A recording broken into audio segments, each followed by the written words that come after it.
La magistrada Danisa Cruz Taveras, ella es procuradora fiscal, directora de la Unidad de Derechos Humanos y es una fiscal especializada para el tema de adultos mayores, pero trabaja con muchos grupos vulnerables.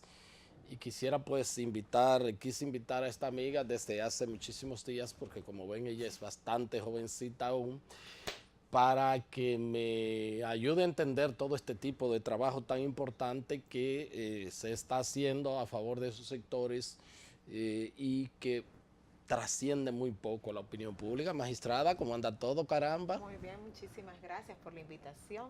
Encantado de poder estar aquí compartiendo con usted y con todos los amigos televidentes del trabajo que, como bien usted dice, tal vez no se conoce, Sí. del trabajo que se hace desde la Procuraduría General de la República en favor de las personas vulnerables, de los grupos vulnerables. Justamente usted mencionó un tema muy importante, que es el trabajo que estamos haciendo con los adultos mayores. Sí. ¿En qué, cómo así? O sea, ¿qué necesitan de la Procuraduría los adultos mayores? Bueno, realmente los adultos mayores es una población vulnerable. Se puede tipificar por sus condiciones que son poblaciones de las que necesitan una atención especial para su cuidado y para evitar el maltrato en contra de estas personas. Okay. Justamente el Código Penal, la Ley 2497, no, establece en el artículo 309 el maltrato intrafamiliar, sí. Penaliza el maltrato intrafamiliar. Y justamente cerca del 80% de los maltratos que ocurren en contra de los adultos mayores ocurre en el seno familiar. Padre amado. Y realmente nosotros hemos tenido, a partir de un decreto que emitió el presidente de la República, donde decía que tenía que hacerse una fiscalía especializada para tratar el tema de los abusos contra los adultos mayores, es que la Unidad de Derechos Humanos, que está formada desde el año 2011, asume el trabajo a favor de esta población. Nos basamos tanto en la ley penal como en la ley 352-98, que trabaja conjuntamente con el Consejo Nacional de la Persona Envejeciente a favor y en protección de los adultos mayores. ¿Cómo no?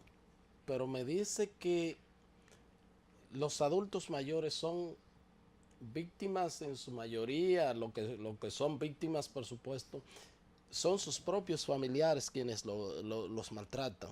Realmente y lamentablemente, la mayor cantidad de casos que llegan a nuestras oficinas, que llegan al CONAPE o que llegan a la Fiscalía directamente, son por casos en los cuales los hijos o los nietos desean que el adulto mayor venda una propiedad, quieren heredar en vida, o simplemente en algunos casos por los mismos conflictos familiares entre los hermanos, sí, o entre la familia por temas de herencia, lamentablemente utilizan a los adultos mayores como el ente, así como utilizan muchas veces a los niños.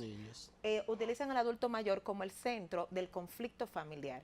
Y justamente nosotros ahí es que tenemos que determinar cuándo estamos frente a un abuso contra el adulto mayor, cuando estamos frente a un conflicto familiar, y tenemos que trabajar y ver los casos uno por uno. Pero sí, la mayoría son en el seno familiar, y justamente esa es la razón por la que muchas veces no se denuncia, porque los adultos mayores no les gusta, claro, denunciar a sus propios hijos, solamente en los casos en que son extremos, o que un vecino o una persona que conoce del caso pone una denuncia. Alerta a las autoridades. Alerta, y nosotros entonces hacemos el trabajo social con un equipo multidisciplinario del CONAPE, que es la entidad que tiene el personal calificado para poder hacer los traslados y hacer las investigaciones pertinentes.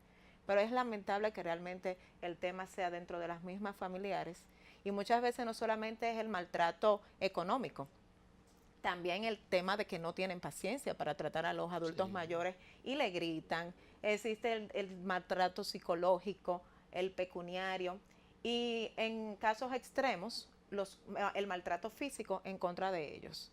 ¿Cómo no?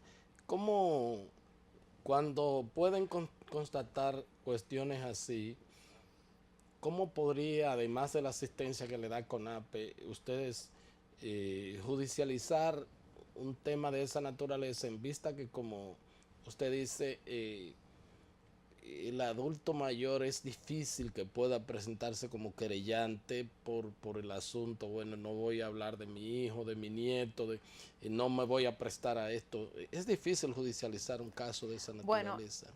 si nosotros nos podemos dar cuenta que el caso, y realmente ha sido la instrucción que nosotros hemos tenido, o sea, en conjunto con el CONAPE, en los casos en que amerite, en que se pueda llegar a hacer acuerdos, conciliaciones, nosotros promovemos que haya conciliaciones donde cada quien asuma un compromiso, le hacemos una referencia a terapia familiar cuando nos damos cuenta que el tema es un tema familiar. Y en algunos casos, en los casos en que son casos extremos, que nosotros podemos ver que la vida del adulto mayor puede estar en peligro, si tomamos y judicializamos los casos. Ahí sí nosotros hacemos los procesos normalmente, igual como se tipifica un tema de violencia de género o de violencia intrafamiliar. Se cumplen con los mismos procedimientos que están establecidos en el Código Procesal Penal para los casos de violencia intrafamiliar. ¿Cómo no? ¿Cómo no? Me dijo que también tienen un trabajo bastante importante con una población que es muy vulnerable, muchos maltratos, las trabajadoras sexuales, muchos son objeto de mucho abuso. ¿Cómo llegan a este grupo?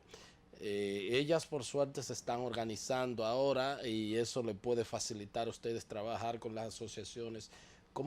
¿Qué tipo de trabajo realizan aquí? Sí, efectivamente. Nosotros hemos tenido la oportunidad de trabajar con las diversas poblaciones vulnerables y justamente las trabajadoras sexuales ha sido un tema, conjuntamente con la población LGBTI, Sí. que han sido víctimas durante mucho tiempo de maltrato, muchas veces por parte de las autoridades de la Policía Nacional o de SESTUR, y realmente ellas están organizadas. Nosotros hemos trabajado con los colectivos que están organizados, inclusive con el COIN, que es un centro que da apoyo a las trabajadoras sexuales y a las trans que ejercen el trabajo sexual, y a otras organizaciones como Otrasex y Retrasex, que son las organizaciones que nos permiten tener una comunicación fluida. Obviamente nosotros lo que buscamos son políticas que nos ayuden a que estas jóvenes o estas personas dejen el trabajo sexual, sí, claro, y puedan dedicarse a otro tipo de oficio, porque realmente eso debería de ser nuestro fin como Estado y como política de Estado. Y el trabajo que nosotros hacemos con ellas realmente ha sido de un trabajo muy fluido. Hemos podido constatar los lugares donde ellas han sido víctimas de violencia por parte, por ejemplo, de los organismos de seguridad del Estado. Sí, claro. Nosotros como parte de ese trabajo hemos procedido a hacer capacitaciones tanto a los agentes del Estado, de la Policía Nacional, como lo del SESTUR, como de la Policía Turística, y han dado resultados. Ellas saben que inmediatamente ocurre cualquier hecho, se comunican con nosotros o se comunican directamente a su organización, y nosotros obtenemos la información y hacemos la investigación. Hemos obtenido el apoyo de tanto de la Policía Nacional como del SESTUR en los casos en que ha habido algún tipo de maltrato y se han tomado las sanciones pertinentes. ¿Cómo no? ¿Sabes qué? Voy a mencionar dos casos que viví siendo reportero. En una ocasión, pues, le pregunté a un vocero de la policía en ese entonces por qué cuando mataban a un homosexual se era tan poco diligente para judicializar el caso, para buscarlo. Y la verdad que tuve un choque ahí bastante fuerte con ese vocero de la policía porque inclusive ya no viene al caso todas las cosas que nos dijimos, pero uno siente eso como que, bueno, lo mataron y ya.